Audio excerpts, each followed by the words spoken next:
Captain Jack Mason stared at the alien message on the big screen. His hands gripped the edge of the control panel until his knuckles turned white. Around him, the bridge of the U.S. Defiant, Earth's last working military ship, fell silent. No one dared to speak as the alien's cold, multi-tone voice finished its speech. You have 30 Earth days to surrender your planet's resources. After that time, we will destroy what remains of your civilization. There will be no further warnings. The screen went black. For a moment, only the soft beeping of the ship's systems broke the silence. Play it again, Mason ordered, his voice rough. He ran a hand through his short gray hair, looking older than his 45 years. Lieutenant Amy Parker, the communications officer, nodded and tapped her screen. The alien appeared again, tall, with blue-gray skin and 4 eyes arranged in a diamond pattern. Its mouth moved strangely as it spoke, like the words didn't match its lips. This time, Mason watched the crew's faces instead of the message. Fear, anger, defeat. The same emotions that had been cycling through his own mind since the Stellar Coalition had first appeared in Earth's skies 2 weeks ago. Their first attack had been swift and deadly. In less than 6 hours, they had destroyed every major military base on the planet. The world's navies now lay at the bottom of the oceans. Air forces were reduced to burning scrap. Land armies scattered and broken. The Defiant had survived only because it had been underwater during the initial attack, testing a new stealth system. Even so, the ship had taken damage.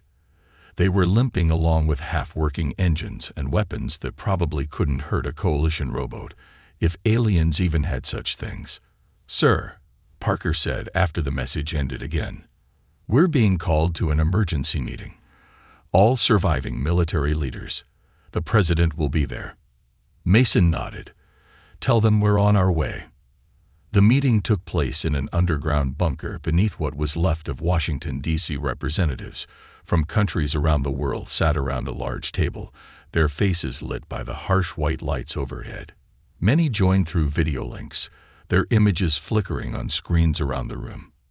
President Williams looked like she hadn't slept in days. "Ladies and gentlemen," she said, "I won't waste time. We need options."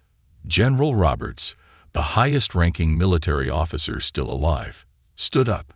His uniform was still dusty from the rescue operation that had pulled him from the ruins of the Pentagon. "Madam President, I've reviewed all our remaining military capabilities," he said. His voice was flat, emotionless. "We cannot win this fight. The Coalition's technology is at least a century ahead of ours. Their ships have shields that our weapons can't penetrate.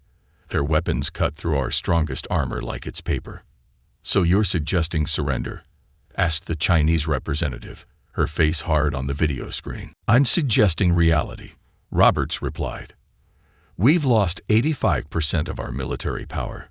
What remains isn't enough to defend a small city, let alone the planet." The room erupted in angry voices.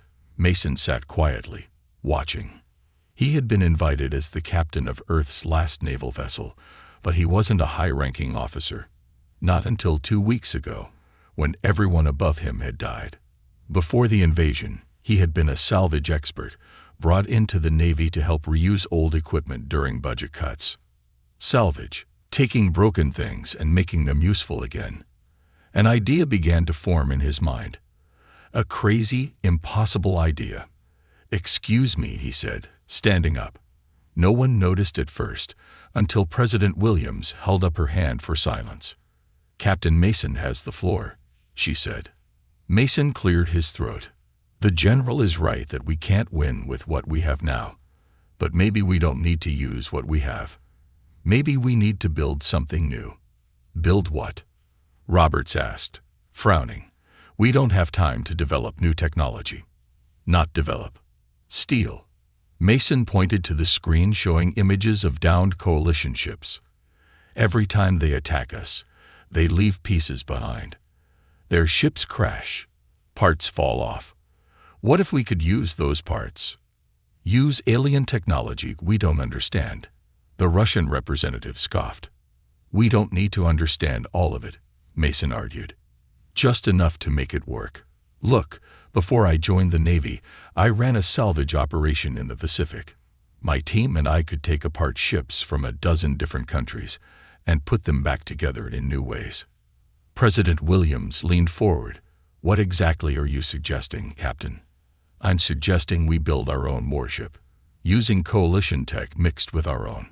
Something they've never seen before because no one would be crazy enough to try it. Mason's eyes lit up as he spoke, the plan taking shape in his mind. They think in straight lines. Everything perfect and planned. But humans? We're messy. We improvise. We take what's broken and make it work again. Even if this were possible, General Roberts said slowly, we'd need a team, resources, a secure location. I have people I trust.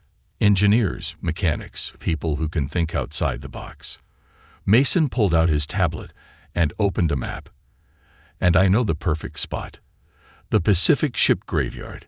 It's remote, filled with materials we can use, and the Coalition hit it early in their attack, so they probably won't look there again. The room fell silent as everyone considered his words. Mason could see the doubt on their faces, but he could also see something else, a tiny spark of hope. President Williams took a deep breath. This plan is unorthodox. With respect, Madam President, Mason said, Orthodox got most of our military killed. We need something the Coalition won't expect. After a long pause, she nodded. How many people do you need? 50. The best engineers and technicians still alive. And permission to use whatever resources we can find. You'll have it. But Captain, she fixed him with a steady gaze, you understand what's at stake here. Mason thought of his home in Nevada, now just a crater. Of his brother's family, missing since the first attack. Of Earth. Yes, Madam President. I do. 3 days later, Mason stood on the deck of a rusty cargo ship, looking out at the Pacific Ship Graveyard. Once, it had been where old vessels came to be taken apart. Now, it was also filled with the smoking remains of Earth's Navy and several downed Coalition craft. Beside him stood Dr. Emma Reynolds, a thin woman with wild red hair pulled back in a messy ponytail. She had been fired from NASA 5 years ago for experiments deemed too risky. Now her expertise in propulsion systems might save the world. You really think we can build a warship from this junk? She asked, gesturing at the field of wreckage spread out before them.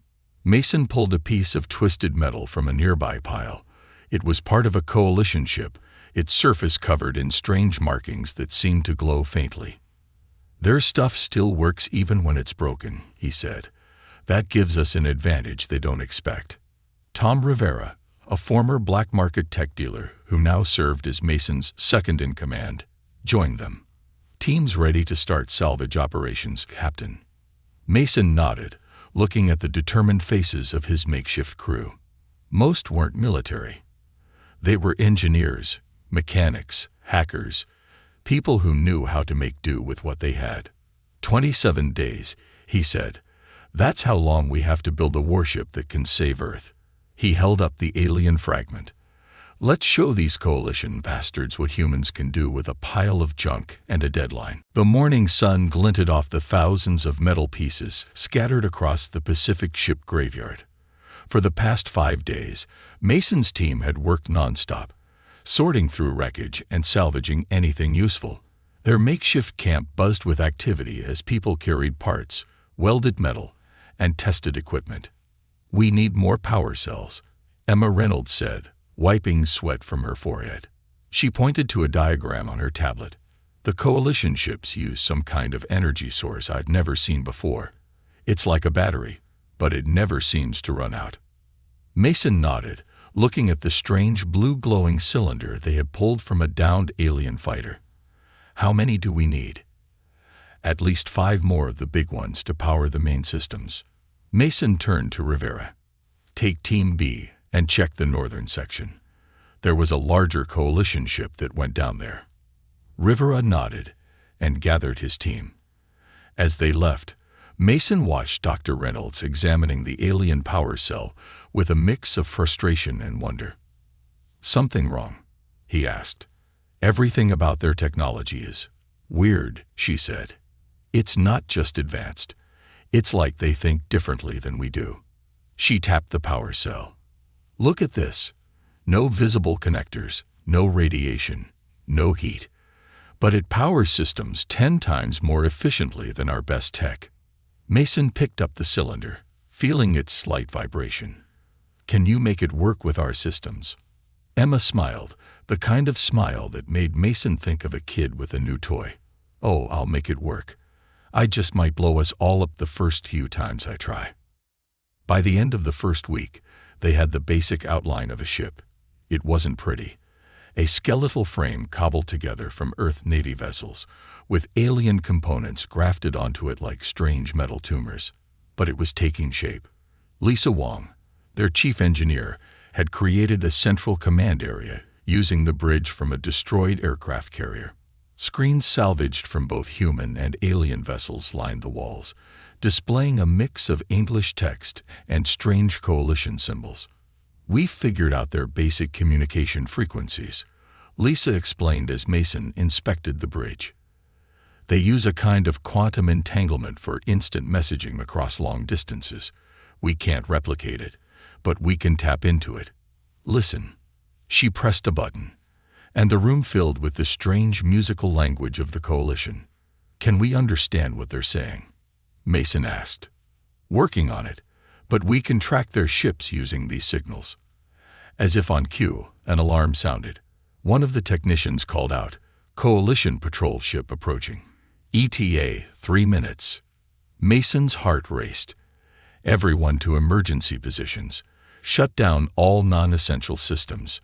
The team had practiced this drill, knowing discovery would mean death. Lights went out. Power systems hummed to silence. Workers scrambled to hide under tarps and debris. From his position, Mason watched the sky. A sleek silver craft appeared, its smooth hull reflecting the sun as it glided over the graveyard. It was beautiful in a cold, deadly way. The ship moved slowly, sensors scanning the area. Mason held his breath as it passed directly overhead. For a terrible moment, the ship paused. Then, with a faint whine, it continued on its patrol route and disappeared over the horizon. Slowly, the team emerged from hiding. "That was too close," Rivera said, joining Mason. "We need better camouflage." Mason nodded, an idea forming. "Or we need to look like something they've already dismissed as harmless." The next day, Mason ordered the team to disguise their operation as a refugee camp. They erected tents and set up small fires, making it appear like survivors had gathered among the wreckage to salvage basic supplies. When coalition ships passed over, the workers pretended to be civilians, looking scared and disorganized. The disguise worked. Coalition patrols noted the camp but categorized it as non-threatening. Meanwhile, beneath tarps and inside the shells of broken ships, the real work continued. Emma made a breakthrough on the 10th day. "I've figured out how their shields work," she announced during the evening meeting. The team gathered around as she held up what looked like a flat silver disc. "They don't just block attacks, they absorb the energy and redirect it." "Can we build our own?" Mason asked. "Not exactly like theirs, but—" Emma's eyes sparkled with excitement. "I think we can make something better, something they won't expect." She showed them her plans, a hybrid shield system that combined coalition energy-absorbing technology with Earth's radar jamming systems. It won't stop a direct hit from their biggest weapons, but it will confuse their targeting systems and absorb enough energy to give us a fighting chance. "How soon can you have a prototype?" Mason asked. 3 days. Maybe 2 if I don't sleep."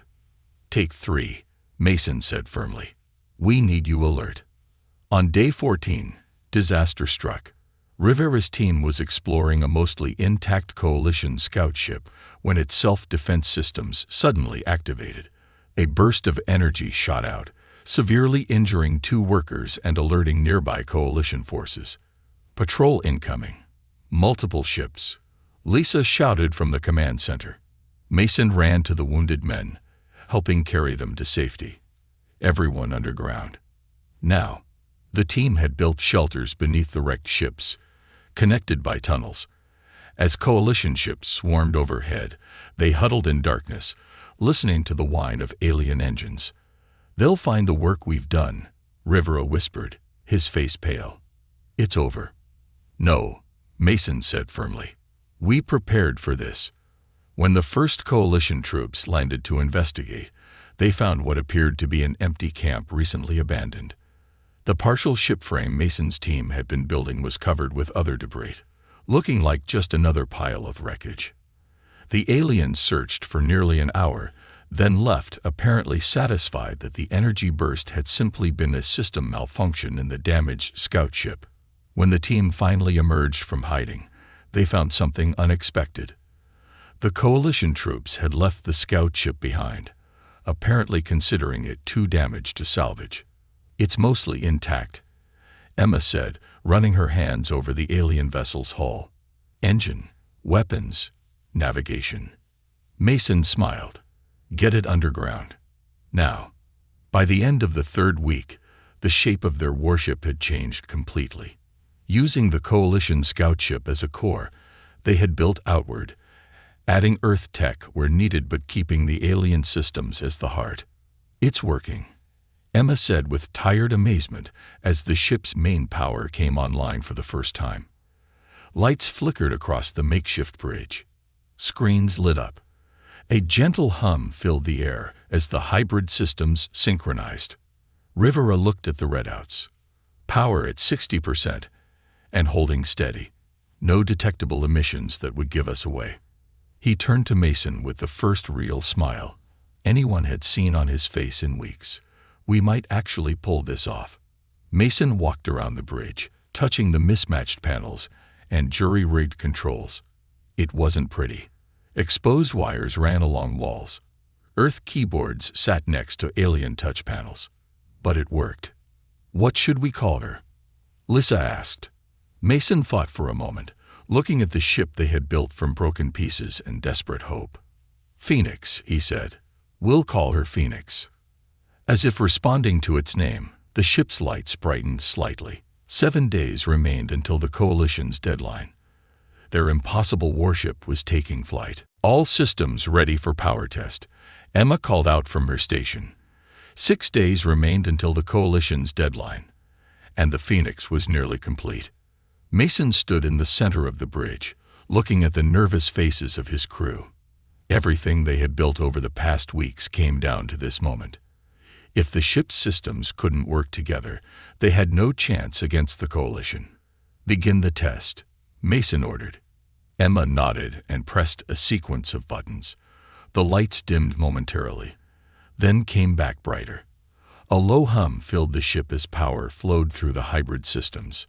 "Main power at 30%, Emma reported. 40%. 50.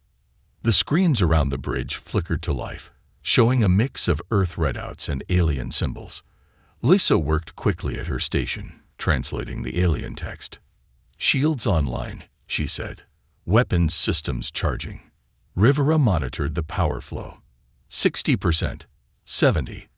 A small tremor ran through the ship. Mason steadied himself against a console. "What was that?" Emma frowned at her readings. "Power fluctuation. The coalition systems are drawing more energy than expected." "Can you stabilize it?" "Working on it." Her fingers flew over the controls. 80%. 85. The tremors grew stronger. Warning lights flashed across the bridge. "Something's wrong," Rivera said urgently. "The power systems aren't harmonizing." Before Emma could respond, a surge of energy ripped through the ship. Sparks flew from consoles. The lights flashed blinding white, then went dark. Mason was thrown to the floor as a massive boom echoed through the hull. When he got to his feet, emergency lights bathed the bridge in dim red. Smoke filled the air. "Report," he shouted. "Is everyone okay?" Lisa emerged from beneath her damaged console, coughing. "I'm all right." "Engine rooms hit bad," Rivera's voice came through the static-filled communicator. 3 injured. We need medics down here. Mason helped Emma up from where she had fallen. What happened? Her face was streaked with soot, her expression devastated. Power feedback loop. The alien technology. It's designed to work in harmony. Our Earth systems disrupted the flow. She looked at the darkened screens. We've blown half the power relays. We're set back days, maybe more. Mason felt a cold weight settle in his stomach. Days they didn't have. 2 hours later, the damage assessment was complete. The Phoenix's main power grid was fried. 3 crew members were in the medical bay with burns and electrical injuries. The weapons systems were offline. The leadership team gathered in what remained of the bridge. Can we fix it? Mason asked. Emma rubbed her tired eyes. Yes, but not quickly. We need to rewire the entire power distribution system. The coalition technology is more sensitive than I realized. How long? At least 4 days. Maybe 5. 5 days. The deadline would arrive before they were ready. Lisa looked up suddenly from her tablet. Captain, I'm picking up increased coalition communications. A lot of activity. Put it on speaker. The strange musical language of the aliens filled the room. Though they couldn't understand the words, the urgent tone was clear. They're excited about something, Lisa said, studying the translation algorithms she'd been developing. I'm getting fragments, energy spike, unusual readings. Mason's blood ran cold. The power surge. They detected it. Rivera checked the radar. Multiple signals approaching. Fast. Mason made a split-second decision. Prepare for emergency launch. Launch. Emma stared at him. Jack, the ship isn't ready. We're out of time. If we stay here, they'll find us for sure. He turned to the crew. Get all essential personnel on board. Everyone else evacuates to the backup location. The systems aren't stable. Emma protested. Then we'll have to stabilize them in flight. Mason said grimly. Rivera, get down to engineering. Do what you can to get us partial power. As the crew rushed to their stations, Mason helped evacuate the non-essential personnel. Scientists, support staff, and injured crew members were loaded onto small boats to be taken to a hidden cave system several miles away. Lisa monitored the approaching coalition ships. 5 minutes until they're in visual range. Status. Mason called to Emma as he returned to the bridge. Partial power restored. Engines at 40%. Shields at 20%. She didn't look up from her frantic work. Weapons offline. It'll have to do. All stations, prepare for launch. The ship shuddered as the makeshift engines came to life. Years of salvage work had taught Mason that sometimes things had to break completely before they could be fixed right. He just hoped the Phoenix would hold together long enough. Coalition ships entering visual range, Lisa warned. Launch now, Mason ordered. With a groan of straining metal, the Phoenix rose from its hiding place. Pieces of camouflage tarp fell away as the ungainly vessel broke free of the water. Its hull was a patchwork of Earth navy gray and coalition silver, with exposed wiring and hastily welded plates covering gaps. They've spotted us, Lisa reported. 3 coalition scout ships changing course to intercept. Mason took his place in the captain's chair. Full power to engines. Get us into the cloud cover. The Phoenix climbed awkwardly into the sky, trailing small bits of debris as loosely attached components shook in the acceleration. The coalition scouts followed, their sleek forms cutting through the air with perfect precision. They're charging weapons, Lisa called out. Evasive maneuvers, Mason ordered. Rivera's voice came through the comm from engineering. The engines can't take hard turns yet. The first shot from a coalition ship flashed past them, a beam of intense blue energy that missed by meters. Return fire, Mason ordered. Weapons still offline, Emma replied, working frantically at her station. Another shot hit the Phoenix's side. The ship shuddered, but held together. Shields at 15%, Lisa reported. One more direct hit, and we're done. Mason's mind raced. They couldn't outrun the coalition ships. They couldn't fight back. But maybe. Emma, is the EMP device operational? Her head snapped up. The prototype. It's barely been tested. Can you activate it? She hesitated for just a second before nodding. Rerouting emergency power now. The EMP device had been Emma's side project, a weapon designed to disrupt coalition systems without destroying them. It used their own technology against them, creating a pulse that would overload their sensitive power networks. Coalition ships closing to finish us, Lisa warned. Firing range in 10 seconds. Charging EMP. Emma called. 5 seconds. 4, 3. The lead coalition ship fired again. The beam struck the Phoenix directly. Shields failing. Lisa shouted. Now, Emma. Emma slammed her hand down on the activation control. For a moment, nothing happened. Then a wave of invisible energy pulsed out from the Phoenix in all directions. The coalition ships faltered. Their lights flickered and died. Their engines sputtered and failed. All three began dropping from the sky like stones. It worked. Emma cried in disbelief. The Phoenix wasn't unaffected. More systems went dark as the pulse hit their own alien components, but the Earth technology, cruder and more resilient, kept the essential systems running. The nearest ship is going down 2 miles east, Lisa reported. Minimal damage to its hull. Mason saw their opportunity. Set course to intercept. Prepare a boarding party. As the Phoenix limped toward the fallen coalition scout, Mason felt a glimmer of hope for the first time in weeks. They had just taken down 3 enemy ships without firing a single conventional shot. Maybe, just maybe, this crazy plan could actually work. The Phoenix hovered near the downed coalition scout ship. It had crashed in a shallow part of the ocean, its sleek silver hull now half submerged in water. Mason led the boarding party himself, taking Emma, Rivera, and 4 others with combat experience. Remember, Mason told the team as they prepared to board, we need information more than we need a fight. Get to their command center and download whatever you can. They crossed to the alien vessel on a makeshift bridge extended from the Phoenix. The coalition ship's entry hatch had been damaged in the crash, allowing them to pry it open manually. Inside, emergency lights cast an eerie blue glow through the corridors. This way, Emma whispered, following readings on her tablet. Power core and main systems should be straight ahead. They moved carefully through the ship, weapons ready. The layout was strange. Corridors curved in unexpected ways, and doors seemed to appear and disappear depending on the angle you viewed them from. Where's the crew? Rivera asked, looking around nervously. Mason was wondering the same thing. Stay alert. They found their answer in the command center. 3 coalition aliens lay unconscious at their stations.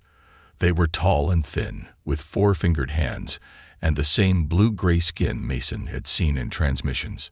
The EMP must have affected them somehow, Emma said, examining one of the aliens from a safe distance. Their suits have some kind of tech built in.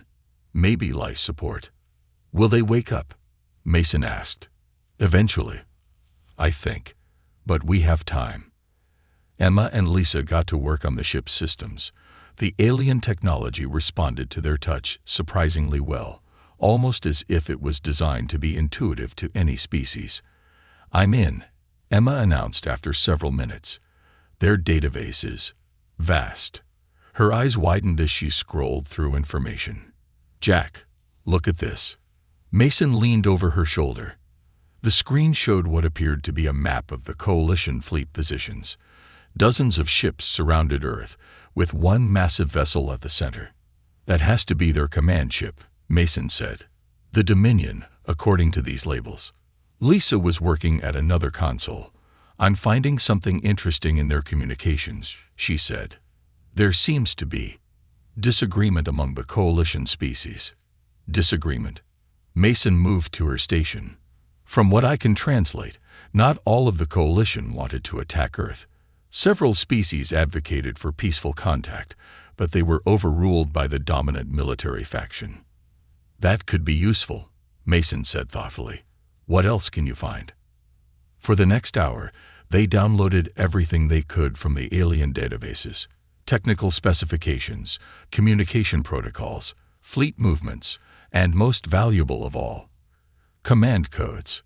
"We need to move," Rivera warned, checking his watch.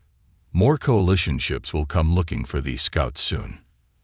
As they prepared to leave, Mason paused by the unconscious aliens. In another life, under different circumstances, perhaps humans and these beings could have been friends. Maybe they still could be. "Let's go," he said finally. Back aboard the Phoenix, the team worked frantically to repair damage from the power surge while incorporating their new intelligence. The Coalition scout ship had been a treasure trove of information, giving them insights they never could have discovered on their own. "Their fleet is gathering in Earth orbit," Mason told the leadership team, showing the data they had retrieved. "They're preparing for the final attack when the deadline expires tomorrow." "What's our plan?" Rivera asked. "Even with the repairs, we can't beat them in a straight fight." "We're not going to," Mason replied. "We're going to use their own systems against them." He outlined his strategy. Using the command codes they had stolen, they would mimic coalition signals to create confusion in their ranks. The Phoenix would approach the massive Dominion flagship under cover of this chaos, deploy specialized disruptors, and target the command structure. "It's not about destroying their fleet," Mason explained. "It's about disrupting their chain of command long enough to deliver a message." Emma looked skeptical. "What message?" "That humans aren't as easy to conquer as they thought." As Earth's deadline approached, governments worldwide prepared for surrender. Most believed resistance was futile against such overwhelming technology. They didn't know about the Phoenix, hiding in the Pacific and preparing for one desperate mission. Mason stood on the bridge, watching his crew work. In the past few hours, they had transformed the ship. Coalition technology had been more fully integrated with Earth systems. The power fluctuations were under control. Weapons were online, though limited. Most importantly, they had communication systems that could mimic coalition signals perfectly. "Fleet status?" Mason asked. Lisa studied her screen. "Coalition ships moving into attack formation. The Dominion is coordinating from high orbit." "Our status?" Emma checked the ship's systems. "Power at 85%. Shields at 60%. Weapons at 40%. Enough for 1 or 2 good shots. Special packages ready for deployment." These special packages were Emma's creation. Repurposed satellites loaded with disruptive technology designed to scramble coalition communications. "Prepare for launch," Mason ordered. "Stealth mode until we're in position." The Phoenix rose from the ocean, its systems running as quietly as possible. Unlike the hasty escape days before, this launch was controlled and deliberate. The ship's makeshift stealth systems, combined with coalition technology, rendered it nearly invisible to standard scans. They climbed through the atmosphere, the blue sky gradually darkening to the black of space. Earth spread out below them, beautiful and vulnerable. "Coalition fleet in visual range," Lisa reported. Through the main viewport, Mason could see them, dozens of silver ships arranged in perfect formation around the Dominion. The flagship was enormous, at least 10 times the size of any other vessel. "Begin transmission," Mason ordered. Emma activated the communication system they had built using stolen coalition technology, transmitting false retreat orders now. The effect was almost immediate. Several smaller coalition ships broke formation, moving away from their assigned positions. Confusion spread through the fleet as contradictory orders followed. "It's working," Rivera said with surprise in his voice. "Launch disruption packages," Mason ordered. The Phoenix released 12 small satellites, each programmed to further scramble coalition communications by broadcasting on their secure frequencies. As they activated, more coalition ships began moving erratically, unable to distinguish real orders from false ones. "Take us in closer to the Dominion," Mason said. "Prepare main weapons." The Phoenix moved toward the massive flagship, still partially obscured by the chaos they had created. They were halfway there when everything changed. "We've been detected," Lisa shouted. "The Dominion is scanning us directly." A beam of intense energy shot from the flagship, striking the Phoenix. The ship shuddered violently. "Shields down to 30%, Emma reported. "They've adapted to our signal disruption." Another blast hit them, even more powerful than the first. Warning lights flashed across the bridge as systems failed. "Engines hit," Rivera called from engineering. "We're losing power." "Return fire," Mason ordered. The Phoenix fired its main weapon, a hybrid of Earth missiles and Coalition energy technology. The blast struck the Dominion, but its powerful shields absorbed the impact with barely a flicker. "No effect," Lisa reported grimly. A third hit from the Dominion sent the Phoenix spinning. Life support systems failed across half the ship. The bridge filled with smoke as consoles overloaded. "We can't take another hit like that," Emma said, working frantically to reroute power. Mason looked at the massive Coalition flagship through the cracked viewport. They had come so far, risked so much, only to fail at the final moment. Or had they? "Emma," he said suddenly, "is the handshake ready?" Emma's eyes widened. The handshake was theoretical. We never had time to test it. "Is it ready?" She hesitated, then nodded. "The basic program is loaded. But Jack, it's a one-way trip. We'd have to get much closer to the Dominion." Mason looked at his crew, brave, brilliant people who had accomplished the impossible. "Then that's what we'll do." He took the helm controls himself as the Dominion prepared to fire again. "All power to engines. We're going in." The Phoenix raced toward the Dominion, trailing debris and venting atmosphere from its damaged hull. Coalition weapons fire flashed past them as smaller enemy ships tried to intercept, but Mason's piloting, erratic and unpredictable, kept them moving forward. "Distance to target?" Mason asked, his hands tight on the controls. 2,000 meters in closing, Lisa reported. "Their weapons are charging for another shot." "Emma, status on the handshake." Emma was hunched over her station, fingers flying across the keyboard. "Program loaded. I need to be within 500 meters to deploy." The handshake was Emma's most brilliant and dangerous creation, a complex program that could infiltrate Coalition systems through their own communication networks. Unlike a crude virus or simple hack, the handshake was designed to introduce itself as a friendly system, then gradually take control. It was named for the way it would gently shake hands with alien technology rather than attacking it outright. "Rivera, can you give me more speed?" Mason called to engineering. "I'm rerouting emergency power now." Rivera's voice came back strained. "But Captain, the engines are close to overload." A blast from a Coalition cruiser caught the Phoenix's left side, sending it spinning. Mason fought with the controls as warning alarms blared across the bridge. Life support failing in sections 3 through 6. Lisa called out, "Hull breach on deck 2. "Seal it off," Mason ordered. "Everyone, hold on." He pushed the Phoenix into a steep dive, then pulled up sharply, disorienting the tracking systems of the Coalition ships. The maneuver brought them directly toward the underside of the massive Dominion. 1,000 meters, Lisa counted down. 800.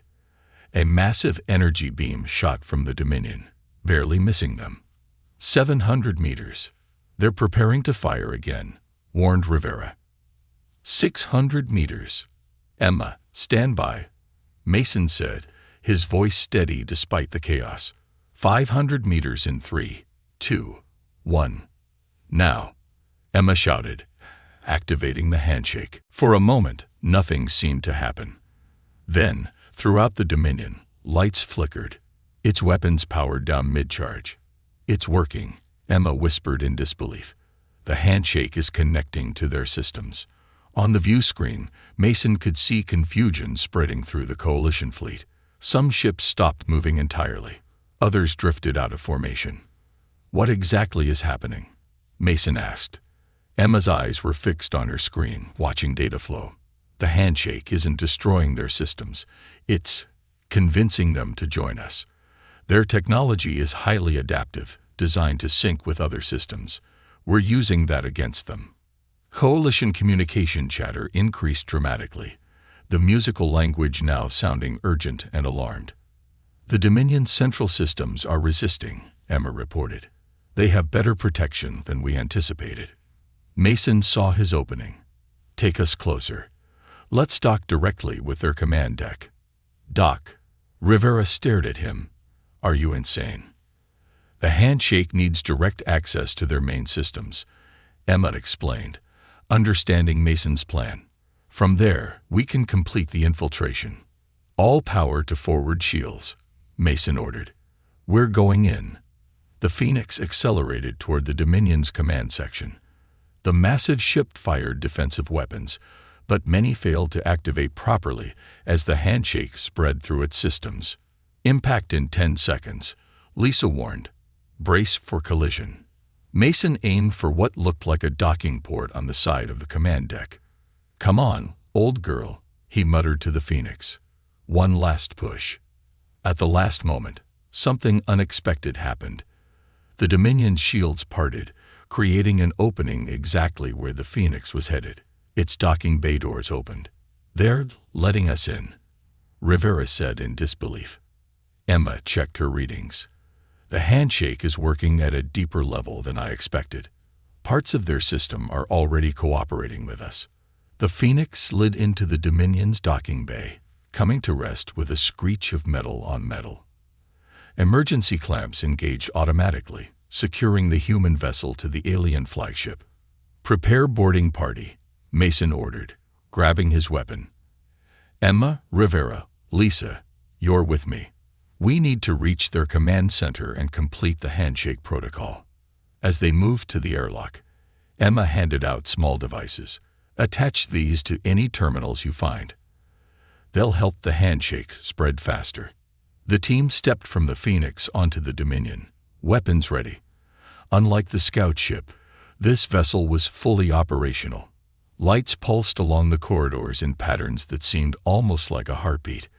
The air had a strange, sweet smell.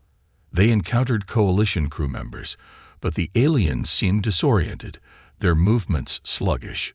Some watched the humans pass with all four eyes wide, but made no move to stop them. The handshake is affecting their systems and their tech, Emma explained quietly. Remember how their suits seemed integrated with their bodies? They're experiencing the equivalent of digital vertigo. Following Emma's tracking device, they made their way through the massive ship toward its heart. The corridors grew wider, the ceiling higher.